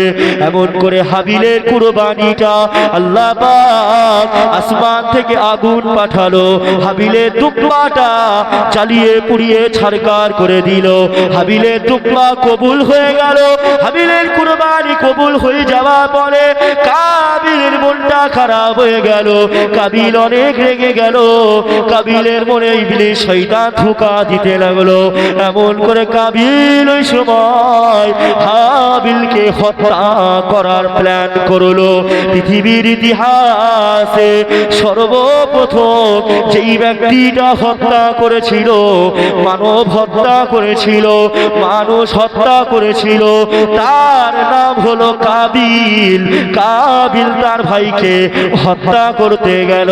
কাবিল হাবিলকে বলতে লাগলো, ও আমার বড় ভাই, আমি তোমাকে হত্যা করব, আমি তোমাকে মেরে দেবো, কেননা আমার কুরবানি কবুল হয় না। আমি আমার জোড়াকে তোমাকে বিবাহ করতে দেবো না। এলো জোয়ানেরা, এমন করে ওই সময় হাবিল বলতে লাগলো, আমি মৃত্যুকে ভয় পাই না, আমি মৃত্যুকে ভয় পাই না। তুমি যদি আমাকে মেরে দাও তবুও আমি ইসলামের হুকুম অমান্য করব না। এমন করে কাবিল হাবিলকে আপনার হত্যা করে ফেললো। এভাবে কি করবে? হাবিলকে মারার পরে আর তখন কিভাবে হাবিলের লাশটাকে নিয়ে কাবিল ঘোরাঘুরি করতে লাগলো। এবার কি করবো এই লাশটাকে নিয়ে? কিছু কয়েকদিন ঘোরার পরে আল্লাহ পাক দেখিয়ে দিলেন দুইটা কাক এসে আপনার মারামারি করছে। দুটো কাক এসে মারামারি করতে করতে একটা কাক মারা গেল। অপর একটা কাক যখন তাকে মেরে ফেললো, মারা যাওয়ার পরে ওই কাকটাকে সে মাটিতে পুঁতে দিল, মাটি খুঁড়ে। শিখাচ্ছে কে? আল্লাহ। কাবিল যখন দেখছে এরকম যে আফসোস করছে, আমি একটা মানুষ হয়ে আমার মাথায় এই বুদ্ধি আসলো না। একটা কাক মারা যাওয়ার পরে তাকে কি করতে হয়, কাকের দেখে কাবিল শিক্ষা নিল। কাবিল কি করলো? হাবিলকে, তার ভাইকে ওরা মাটিতে চাপা দিয়ে দিল, মাটি দিয়ে দিল। পৃথিবীর ইতিহাসে সর্বপ্রথম মাটি হয়েছিল হাবিলের। পৃথিবীর ইতিহাসে সর্বপ্রথম হত্যা করেছিল কাবিল। তারপরে কাবিল কি করলো? তার যে জোড়াটা ছিল, হযরত আদম আলাইহিস সালাম তো অনেক কাঁদছেন, তিনি সন্তানকে খুঁজে পাচ্ছে না, হাবিলকে। কাবিল তখন তার যে জোড়া ছিল, যেটা সুন্দরী, মানে হাবিল যাকে বিয়ে করার কথা ছিল, ওই মহিলাকে নিয়ে, ওর নাম হচ্ছে আকলিমা, ওই মহিলাকে নিয়ে কাবিল পালিয়ে গেল। গিয়ে এবার জেনা, ব্যভিচারী এই সমস্ত জিনিস করলো, তার সাথে জেনার কাজ করলো। পৃথিবীর ইতিহাসে সর্বপ্রথম জেনা করেছিল কাবিল।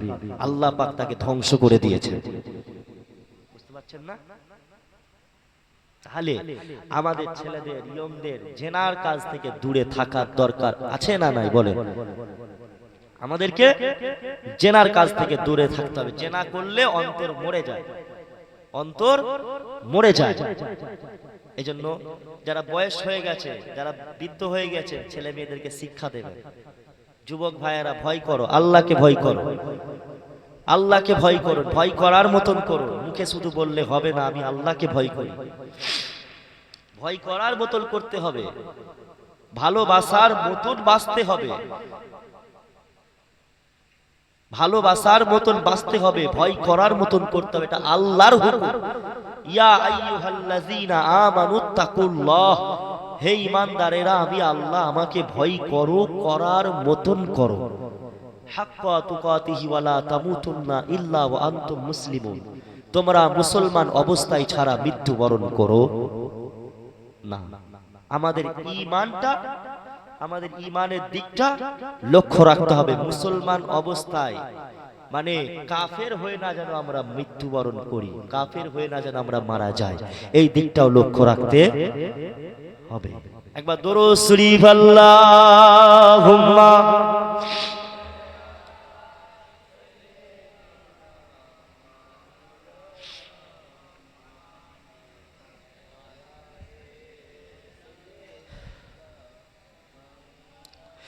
ঈদ মুবারক, মুবারক ঈদ মুবারক, ঈদ মুবারক, মুবারক ঈদ মুবারক। আইরে চলে সব দলে দলে ঈদ মুবারক বলে বলে, আইরে চলে সব দলে দলে ঈদ মুবারক বলে বলে, সালাম শুভেচ্ছার বিনিময়ে ভরিয়ে দেব প্রেম সবার দিলে। সালাম শুভেচ্ছার বিনিময়ে ভরিয়ে দেব প্রেম সবার দিলে। ঈদ মুবারক, মুবারক ঈদ মুবারক। সবাই বলে ঈদ মুবারক, জোরে জোরে। ঈদ মুবারক মুবারক ঈদ মুবারক আজকে সকলের মন যে খুশি মুখেতে সবার মধুর হাসি আজকে সকলের মন যে খুশি মুখেতে সবার মধুর হাসি দুঃখ বেদনা হারিয়ে গেছে আনন্দে সব তাই মেতে উঠেছে দুঃখ বেদনা হারিয়ে গেছে আনন্দে তাই সব মেতে উঠেছে ছোট বড় তাই সবাই মিলে ছোট বড় তাই সবাই মিলে ঈদগাহে যায় দলে দলে ঈদ মুবারক মুবারক ঈদ মুবারক ঈদ মুবারক মুবারক ঈদ মুবারক আহা কি সুন্দর দৃশ্য মনোরম চারিদিকে তাই করছে গম গম আহা কি সুন্দর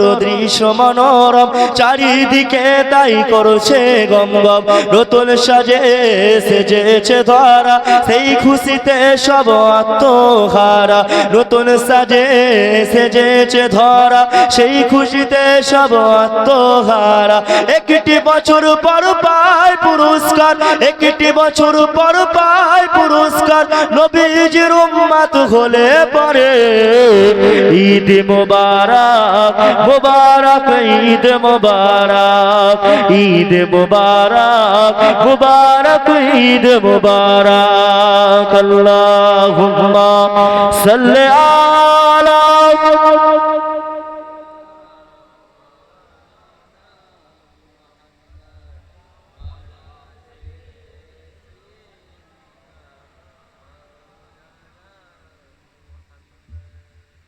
যাক যে কথা বলছিলাম বাপ আমাদেরকে তাহলে আল্লাহর দিকে ফিরে আসতে হবে এবং তওবা করে আমাদেরকে প্রকৃত মুসলমান হতে হবে শুধু মুখে মুসলমান হলে হবে না কর্মের দিক থেকেও মুসলমান আমাদেরকে হতে হবে আল্লাহকে ভয় করতে হবে এখন আমাদের ঈমান মজবুত করে দুনিয়ার সমস্ত গুনার কাজ থেকে আমাদের হেফাজত থাকতে হবে আর কতদিন গুনাহ করবে বুঝতে পারছেন কতদিন বাদ দেন আপনি সবসময় ভালো ভাবুন না কত সেকেন্ড আর থাকবো আমি এই তো ঈদের সময়তেই কত ছেলেরা মরে গেছে অ্যাক্সিডেন্ট করে মরে না ঈদের আগে বলেন ঈদের দিনে বলেন বা ঈদের পরে বলেন রাস্তাঘাটে দুর্ঘটনা হয়ে মারা যায় ইচ্ছাকৃত বলেন আর অনিচ্ছাকৃত ভাবেই বলেন ইচ্ছাকৃত ভাবে হোক আর অনিচ্ছাকৃত ভাবে বুঝতে পারছেন না তারা জানতো না তারা মরবো আমরাও জানি না আমরাও মারা যাব অতএব আমাদের ঈমানটাকে মজবুত করে ঠিকঠাক ভাবে নামাজ রোজা এই সমস্ত জিনিসগুলো করতে হবে সারা মাস রোজা রেখে আফসোস লাগে সারা মাস রোজা রেখে ঠিকঠাক ভাবে তারাবি পড়ে নামাজ পড়ে আর ঈদের দিনে মদ খাচ্ছে এমন মানুষ অনেক আছে আনন্দে আনন্দে মদ খাচ্ছে আচ্ছা মদ খাওয়া জায়েজ নাকি বলেন মদ খাওয়া চলবে জোরে বলেন মদখোর আছে না নেই বেশি না কম আছে তো মদ খেয়ে মাতাল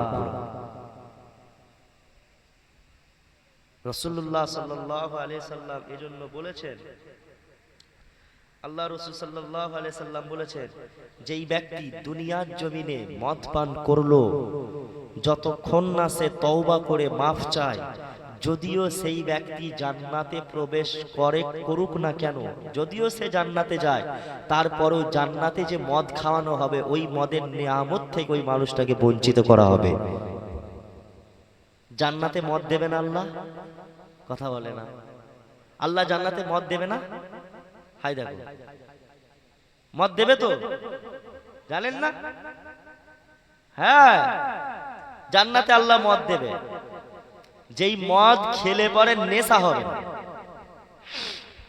যেই মদ খেলে কি বলছো কাইফ ভাই নেশা হবে না কি হবে না আর এখনকার মদ খেলে কি হয় বউ ছেলে মেয়ে সব উদ্ধার করে দেয় এক তালাক, দু তালাক, 100 তালাক। সকালবেলায় হুজুরকে ফোন করবে, হুজুর ভুলবশত তালাক দিয়ে, আমাকেও তো ওরকম অনেকজন ফোন করে, ভুলবশত তালাক দিয়ে ফেলছে, কি হবে এবারে? আমি বলি ঘর যাও, এবারে পালাও, হবে না। আর বিয়ে বিচ্ছেদ, তালাক শব্দের অর্থটাই বিচ্ছেদ। ওই স্ত্রীকে যদি নিতে চান আপনাকে ইদ্যত পালন করতে হবে। অনেকে আবার আছে তালাক দেওয়ার পরেও ভুলবশত, মানুষ তো স্বইচ্ছায়, আপনার সুন্দর মস্তিষ্কে কেউ কখনো তালাক দেয় না,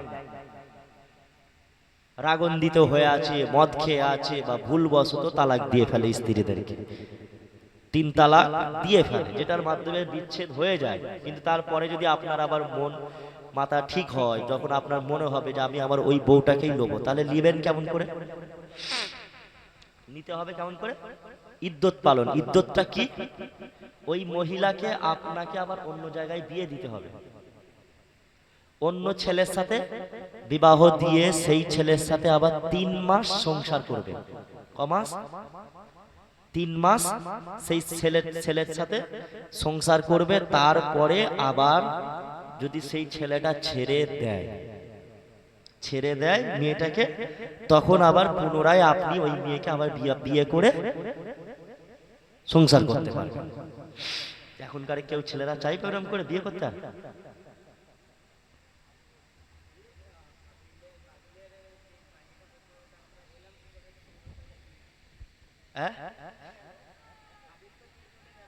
হ্যাঁ, ও তারপরে এলাম কি করে? তারপরে ওই তো হযরত শীস আলাইহিস সালাম জন্মগ্রহণ করলো। হাবিল ভালো মানুষ ছিল, সৎ মানুষ। হাবিল মারা গেল, কাবিল আছে। এবার কাবিলের দ্বারাই তো জুলুম অত্যাচার বেড়ে যাবে, কাবিলের দ্বারাই জুলুম অত্যাচার বাড়বে। তাহলে আরো একজন সৎ মানুষ দরকার। তার জন্য আল্লাহ পাক তখন শীস আলাইহিস সালামের জন্মগ্রহণ হলো। শীস আলাইহিস সালাম এসে তিনাকে আল্লাহ পাক নবুয়তের দরজা দিলেন। জোরে বলুন সুবহানাল্লাহ। তিনি রিসালাতের দায়িত্ব পেলেন। তিনি রিসালাতের দায়িত্ব পেয়ে তারপরে আবার আল্লাহর একত্ববাদের প্রচার করতে লাগলো। তারপরে শীস আলাইহিস সালামের থেকে আস্তে আস্তে মানুষ বাড়তে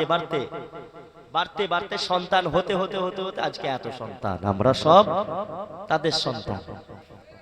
বুঝতে পারছেন না? তো যাক, যে কথা বলছিলাম, আমি কি বলছিলাম জানো তখন? মদ খাওয়ালে বলছিলাম তালাক। হ্যাঁ, ইদ্যত পালন করতে হবে।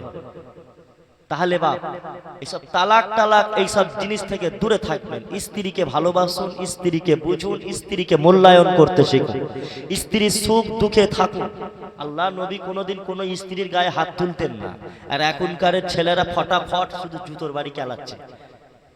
বুঝতে পারছো না? মা বাপ তুলে গালাগালি করে উদ্ধার করে দিচ্ছে, গুষ্টি ফুষ্টি তুলে সব উদ্ধার করে দিচ্ছে মেয়ে। আর মেয়েরাও আগে তার স্বামীকে একদম উদ্ধার করে দিচ্ছে, যাকে বলে গালাগালি করে। ওই রকম করে সংসারে রহমত শান্তি বরকত আসবে?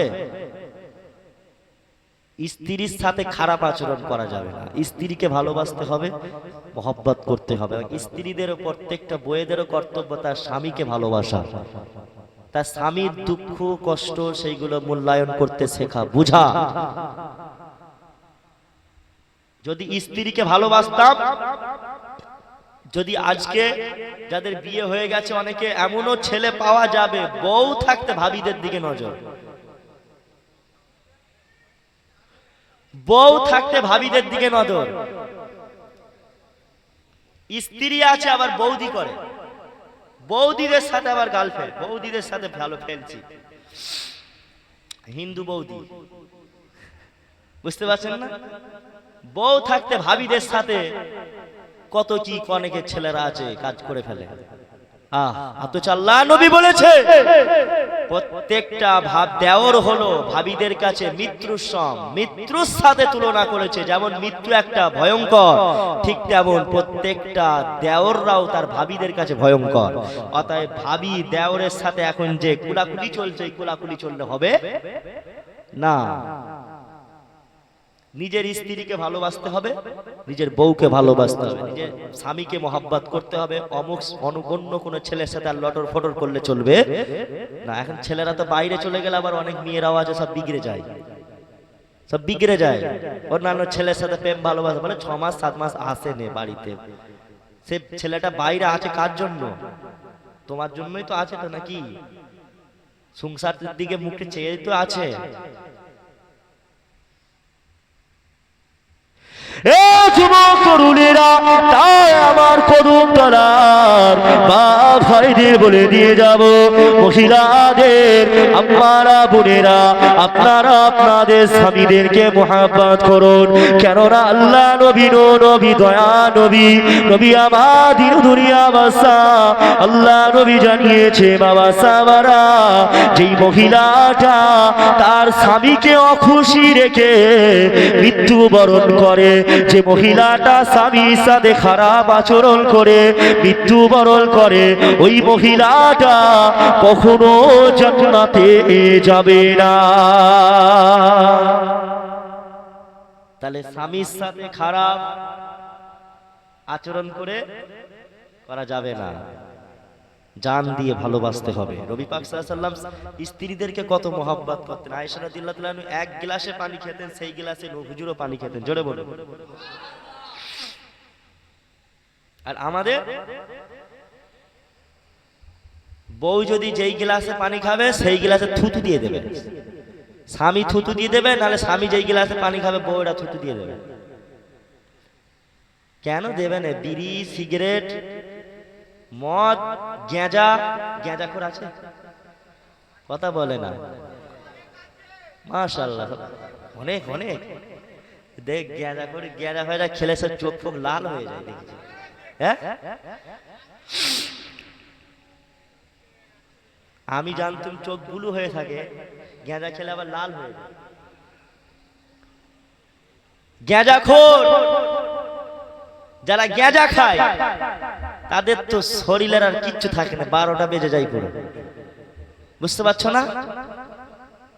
নেশা, নেশা কি একটা নেশা, যেটা শরীরের সব থেকে বড় ক্ষতি হচ্ছে, সেইটাও আবার ভালো লাগে খেতে। নেশা, যেই গেঁজা, মদ, তারি, এই সমস্ত জিনিস হলো হারাম, হারাম, হারাম। এগুলো খেলে পরে আল্লাহ পাক তোমার দান, খায়রাত, ইবাদত, বন্দেগী কোনো কিছুই কবুল করবে না, কিচ্ছু কবুল করবে না আল্লাহ। বুঝছো না? গেঁজা খাওয়া ছেড়ে দেন, মেয়েদের একটু দেখে শুনে বিয়ে দেবেন। গেঁজা করে হলে বিয়ে দিবেন না ওই মেয়ের সাথে, এই ছেলের সাথে বিয়ে দেবেন না, জীবন ধ্বংস করে দেবে মেয়ের পুরো। যেই সমস্ত ছেলেরা গেঁজা করে আছে তাদের পরিবারের মেয়েদের যে কি অবস্থা হচ্ছে আল্লাহ ভালো জানে। শরীরের তো কিচ্ছু থাকে না, না সব ড্যামেজ হয়ে যায়। প্রয়োজন পড়লে স্বামী যদি না মানে, স্ত্রীদেরকে বলবো যাও মায়ের বাড়ি থাকো, 5 মাস 6 মাস আসবে না, ঘরে আসতে হবে না, মায়ের বাড়ি চলে যাও, থাকো গিয়ে, তখন বুঝবে ঠেলা। গেঁজা খাওয়া ছেড়ে দেন বাপ, ছেড়ে দেন। কদম তলায় যে কজন গেঁজা খোর আছেন ছেড়ে দেন, নাহলে আপনাদের মুখটা সেই শুয়োরের মতন হয়ে যাবে। কার মতন? শুয়োরের মতন হয়ে যাবে। মরে যাওয়ার পরে শুয়োরের মতন হয়ে যাবে। যেমন সুদ খেলে যেমন শুয়োরের মতন মুখ হয়ে যায়, ওরকম গেঁজাখোর মদখোররা যখন দেখবেন মারা যায় তাদের আর মুখ চেনা যায় না, সব শুককে কাঠ হয়ে গেছে, যেন ফেরাউন ফেরাউন লাগে। মদখোররা যখন মারা যায় দেখি তো অনেকে, মদখোররা যখন মারা গেছে অনেক মদখোরদের মুখ যেন ফেরাউন ফেরাউন টাইপের, মুখ দিয়ে কোনো উজ্জ্বল নেই, নূর নেই, মুখ দেখলেই বিরক্ত লেগে যাবে যাকে বলে। আর আল্লাহওয়ালা মানুষদের, সৎ মানুষদের নূরানি মুখ চেহারা মৃত্যুর পরে দেখলে তাদের চেহারার দিকেই যেন তাকিয়ে থাকতে মন চায়, যেন মনে হয় সারাদিনই তাকিয়ে থাকে। বুঝতে পারছো না? এই জন্য বাপ গেঁজা খাওয়া ছেড়ে দেন। যদি গেঁজা খান তো কবরে তোমাকে ফেরেশতারা কি খাওয়াবে এখন থেকে ভেবে নেন। দুপাশের মাটি চাপ চেপে আসবে। যেই মুখ দিয়ে আপনি গাঁজা খেয়েছেন সেই জবানটাকে ফেরেশতারা টেনে টেনে ছিঁড়ে দেবে, জিভটাকে টেনে ছিঁড়ে দেবে, ঠোঁট দুটোকে সেলাই করবে। বুঝতে পারছো না? ভয় করো, মদ খাওয়া ছেড়ে দেন, নামাজ রোজা ইবাদত ঠিকঠাক ভাবে আল্লাহর কাছে কবুল হবে না, পছন্দ হবে না ওই রকম ভাবে। মুসলমানের ছেলেরা, আমার মুরব্বী বাজারেরা, আসো আল্লাহকে ভয় করো, আল্লাহকে ভয় করুন, আল্লাহর ইবাদত বন্দেগী করুন। মদ খাওয়া ছেড়ে দেন, হারাম খাওয়া ছেড়ে দেন, বন্ধুর লোন ছেড়ে দেন, সুদ খাওয়া ছেড়ে দেন, সুদের ব্যবসা ছেড়ে দেন, মানুষের আমানতের খেয়ানত করবেন না, মানুষের সাথে খারাপ ব্যবহার করবেন না, মানুষের সাথে খারাপ আচরণ করবেন না। এখনকার সমাজে অনেক নামাজি মুসল্লি আছে, এমন করে দেখা যায় নামাজ পড়ে, রোজা রাখে, দান খয়রাত করে, হজ করে, কুরবানি করে, এমন করে আবার মানুষকে কষ্ট দেয়, মানুষকে আঘাত করে। ও যুবক, ও মুসলমান, তোমার এই সমস্ত হিসাব আল্লাহ পাক কিয়ামতের ময়দানে নিয়ে নেবে। আপনি ভাবছেন আল্লাহওয়ালা মানুষ, আমি অনেক নামাজ পড়ছি, রোজা রাখছি, দান করছি, হজ করছি, লোক দেখানো হাজি, লোক দেখানো কুরবানি, কিচ্ছু কবুল হবে না। আর এখনকার দেখবেন কিছু কিছু মুরব্বী বয়স্ক চাচারা আছে, আবার কিচ্ছু জানেন না, সূরা ফাতিহা ইখলাস পড়তে পারবেন, ইমাম সাহেব আলেম ওলামাদের ভুল ধরবে। কি গো, অমুক আলেম ভুল বলেছে, কালকে চলে যাব আলফাজ অমুক ভুল বলেছে, ওইটা ভুল বলেছে, কিচ্ছু জানে না। সূরা ইখলাসটা পড়তে পারবে? সূরা ইখলাসটা বলো তো দেখি, বা সূরা ইখলাসের প্রথম আয়াতটা কি একবার বলো তো, জিজ্ঞাসা করবে। সূরা ফাতিহাটা একবার ঠিকঠাক ভাবে পড়ো তো, না পড়তে পারিনি। কোরআন শরীফ পড়তে পারো? না পারিনি। তাহলে আলেমদের ভুল ধরছো, কি জানো তুমি? মুরব্বি চা, মুরব্বি কিছু বেরিয়েছে, সব চায়ের দোকানে গিয়ে ওইসব গীবত গিল্লা করে, সমালোচনা করে, আলেম ওলামাদের পিছনে লাগে। মূর্খ জাহেল, কিচ্ছু জানে না, কিচ্ছু জানে না। ব্যবহারে কথাবার্তা এরকম মানুষ, কত মানুষকে যে কষ্ট দিয়ে যায় তার ঠিক নেই।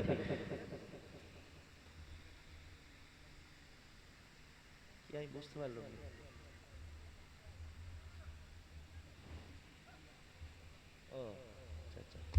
ওই জন্য মেসেজ ওইটা। যাক বাপ, আপনাদের কাছে হাত জোর করে অনুরোধ করছি, ইবাদত করুন, সলিড ভাবে আদায় করুন। 5টা ওয়াক্তের নামাজ না পড়লে 1টা ওয়াক্তের পড়ুন, সলিড আদায় করুন। কাউকে কষ্ট দেবেন না, কাউকে ব্যবহারে কথাবার্তায় আচরণে কষ্ট দেবেন না। আপনি যেটা জানেন না সেটা নিয়ে ফটর ফটর করবেন না। বুঝতে পারছেন না? বয়স্ক মানুষদের বলছি, খবরদার, সাবধান হন, মানুষের পিছনে লাগবেন না। কেন আল্লাহ নবী, নূর নবী, দয়া নবী, নবী আমার দিন দুনিয়া বাদশা হাবিবুল্লাহ জানিয়ে দিয়েছিলেন, বাবা সাহাবারা শুনে রাখো, তোমরা কখনো মানুষের সমালোচনা করো না, গীবত গিল্লা করো না, পরনিন্দা পরচর্চা ছেড়ে দাও, গীবত গিল্লা করো না। এ যুবকেরা, আব্বারা, তরুণেরা ও আমার মুরব্বী বাপজানেরা, এখনকার সমাজে বেশিরভাগ দেখা যায় মুরব্বী চাচারা, মুরব্বী বয়স্করাই বেশিরভাগ গীবত গিল্লা করে, পরনিন্দা পরচর্চা করে, মানুষের কথা নিয়ে থাকে। এ যুবকেরা, আল্লাহ নবী, নবী, দয়া নবী, নবী আমাদের দুনিয়া বাদশা বলেছেন, ওয়ালা তাদাবারু ওয়া কুনু ইবাদাল্লাহি ইখওয়ানা, ওয়ালা তাদাবারু, তোমরা একে অপরের পিছনে লেগো না। বাবা সাহাবারা, একে অপরের পিছনে লেগো না। ওয়া কুনু ইবাদাল্লাহি ইখওয়ানা, আর তোমরা পরস্পর ভাই ভাই হয়ে যাও। এ যুবকের আব্বারা, শুনে রেখে দেন আব্বা, আমার বয়স্ক মুরব্বী বাপ জানেদের বলে দিয়ে যাব সপ্তসুর কদমতলার আমার চাচা জানদের কাছে হাত জোর করে অনুরোধ করে যাব, খবরদার খবরদার, যদি আপনি কিছু না জানেন আলে বলা আমাদের পিছনে লাগবেন না, মানুষের পিছনে লাগবেন না, সমালোচনা করবেন না, গিবত-গিল্লা করবেন না, কেননা আল্লাহ পাক জানিয়ে দিয়েছে ওরে আমার বান্দা বান্দীরা রে, আমি আল্লাহ পাক জানিয়ে দিলাম যে সমস্ত মানুষ গিবত-গিল্লা করে তারা যেন তাদের ভাইয়ের, তাদের আপন মৃত ভাইয়ের গোশত ভক্ষণ করলো। আপনারা কি চান আপনার কোনো ভাই মরে গেছে তার গোশত আপনারা খান, শরীরে খাবেন? তাহলে তো খেলে তো আপনি তো তাহলে জানোয়ার, আপনিও তো তাহলে হিংস্র হয়ে যাবেন, মানুষ থাকবেন না, তার মানে কি হবে? মানুষ নয়, অমানুষ। তাহলে যারা গীবত করে, পরনিন্দা পরচর্চা করে, চাই সেটা মুরব্বী বাপজানেরা বলেন, ইয়ং ছেলেরা বলেন বা মহিলারা বলেন, মেয়েরাও তো লাগে, মেয়েরা বেশি বেশি কথাবার্তাই থাকে, সব একে অপরের কথাই বেশি থাকে, ওই ওর বাড়িতে ওই হয়েছে, সেই হয়েছে, এটা হয়েছে, অত কথা কিসে? কলেতে বলেন, বাইরে বলেন, অত কথা কেন? লোকের কথায় অত থাকতে হবে না, নিজের চরকায় তেল দাও না। অপরের চরকায় কেন তেল দিচ্ছ? নিজের চরকায় তেল দাও, নিজেকে নিয়ে ব্যস্ত থাকো। আমি কতটা ভালো আগে আমি নির্ণয় করি, কে খারাপ কে ভালো তোমাকে অত নির্ণয় করতে হবে না, তুমি চিন্তা করো তুমি কতটা খারাপ। বুঝতে পারছেন না? না না কিচ্ছু লাগবে না, কে ভালো কে খারাপ, ওই মানুষটা খারাপ, ওই হ্যান ত্যান, আগে নিজেকে দেখতে হবে আমি কত ভালো হতে পেরেছি, তাই তো শামীম ভাই? হ্যাঁ। ও যুবক তরুণীরা, ও রাসূলুল্লাহ দিওয়ানারা, ও আমার মুরব্বী বাপজানেরা, এমন করে আমার রাসূলুল্লাহ সাল্লাল্লাহু আলাইহি ওয়াসাল্লাম, আল্লাহ নবী নূর, নবী দয়া, নবী নবী আমাদের দুনিয়া বাসাও, আল্লাহ নবী জানিয়ে দিলেন ও আমার সাহাবারা, ও আমার উম্মত উম্মতানিরা, একে অপরের পিছনে লেগো না, বাবারা গীবত করো না, আসাদু মাল গীবত। আল্লাহ নবী বললেন গীবত কাকে বলে? সাহাবা হুজুরিরা আল্লাহ নবীকে জিজ্ঞাসা করলো, ইয়া রাসূলুল্লাহ হাবিবাল্লাহ, হুজুর গীবত কাকে বলে? আমার নবী পাক বললেন যখন মানুষের সমালোচনা করা হয়, মানুষের গোপনীয় বিষয় একে অপরের অন্যকে বলে দেয়, মানুষের দোষগুলোকে নিয়ে একে অপরের কাছে বর্ণনা করে, ওগুলো হলো গীবত। সাহাবা হুজুরিরা জিজ্ঞাসা করলেন, ইয়া রাসূলুল্লাহ হাবিবাল্লাহ, হুজুর যদি ওই মানুষটার ভেতরে ওই দোষটা থাকে তাহলে কি মানুষটা গীবত করলো? আল্লাহ নবী বললেন বাবা, ওই যদি দোষ থাকে তবেই তো গীবত হলো। এ যুবক তরুণীরা, তাহলে গীবত করা যাবে না, মানুষের পিছনে লাগা যাবে না, সমালোচনা করা যাবে না, গালিগালাজ ব্যবহারে কষ্ট দেওয়া যাবে না, কেননা আল্লাহ নবী নূর, নবী দয়ার নবী, নবী আমার দিন দুনিয়া বাদশা হাবিবুল্লাহ। আল্লাহ নবী বললেন বাবা সাহাবারা, সিবাবুল মুসলিমুনা ফুসুকুন, একজন মুসলমানকে গালি দেওয়া হলো ফাসিকি কাজ। একজন মুসলমানকে গালি দেওয়া কি? ফাসিকি কাজ। ওয়া কিতালুহু কুফরুন, হত্যা করা কুফরি। আর এখন গালাগালি শুধু চলছে, শুধু একে অপরকে ডিজিটাল গালাগালি। আবার মেয়েদের গালাগালি আবার অন্যরকম, ছেলেরা কি গাল দেবে, মেয়েদের গাল শুনলে তো মাথা হ্যাং হয়ে যাবে, কত কি লাইন দিয়ে গাল দেয়, সব কবিতার মতন যাকে বলে। বুঝতে পারছেন না? না, কাউকে গালাগালি করা যাবে না। মাশাআল্লাহ ভাইজান এসছে, তাকবীর দাও, নারে তাকবীর, আরো জোরে নারে তাকবীর, নারে তাকবীর। মাশাআল্লাহ ভাইজান আসবে, কিছুক্ষণ পরে আসবে ভাই। তাহলে জীবিতদেরকেও গালাগালি করা যাবে না, আর মৃতদেরকেও গালাগালি করা যাবে না। আবার মৃত ব্যক্তিদেরকেও এখন গাল দেয়, ছাড়ে না। জলিল ভাই মদ করছিল, মদ খেত, সেই মানুষটাকে পর্যন্ত ছাড়েনি মরে যাওয়ার পরে। ওই জলিল অমুক তমুক, জলিলের নাম করে আবার গালাগালি চলছে। এমনও আছে কোন মানুষ মারা গেলে তার নামেও বদনাম করে, তার নামেও সমালোচনা হয়, তার নামেও গালাগালি করে মৃত ব্যক্তি। ও মুসলমানের ছেলেরা, ও আমার নবীর আদরের উম্মত উম্মতিরা, আল্লাহ নবীর নবী দয়া নবী নবী আমার দিন দুনিয়া বাদশা হাবিবুল্লাহ জানিয়েছে, লা তাসুব্বুল আমওয়াত, খবরদার খবরদার তোমরা মৃতদেরকে গালি দিও না, কখনো মৃত ব্যক্তিদেরকে গালাগালিও করা যাবে না। এ যুবকের আব্বারা তরুণেরা, তাই পরিবর্তন হয়ে যান, আল্লাহর দিকে ফিরে আসুন, আল্লাহকে ভয় করুন, দুনিয়া দুনিয়া ছেড়ে দেন এবং আপনার জীবনকে আপনি পরিবর্তনের দিকে পরিবর্তনের লক্ষ্যে এগিয়ে যান। এবং আপনার জীবনটা পরিবর্তন হবে কিভাবে? আপনার জীবন পরিবর্তন হওয়ার জন্য আপনাকে পীর ধরতে হবে, আপনাকে বায়াত হতে হবে। পীর হলো ফার্সি শব্দ, পীর হলো শব্দ ফার্সি শব্দ, পীর মানে হলো অভিভাবক, যেটা কোরআনের ভাষায় আল্লাহ বাগলিউল বলেছে, যাকে কোরআনের ভাষায় আল্লাহর বন্ধু বলা হয়েছে, যাকে কোরআনের ভাষায় সিদ্দিকিন বলা হয়েছে, যাকে কোরআনের ভাষায় ওয়াসসালিহিন বলা হয়েছে। এই যুবকের আপনারা তরুণেরা, এমন করে আপনাকে হাক্কানি পীর ধরতে হবে। এখন বর্তমানে যুগেতে ভণ্ড পীরও অনেক বেরিয়েছে, নিজেদেরকে পীর বলে দাবি করেছে, অথচ তার মধ্যে একজন মানুষ পীর হতে গেলে যেটার হুকুম সেই সমস্ত জিনিস না। পীরের মধ্যে অহংকার থাকবে না, পীরের মধ্যে দুনিয়ার কোনো লোভ লালসা থাকবে না। যে ব্যক্তি পীর হবে তার মধ্যে দুনিয়ার কোনো মায়া থাকবে না।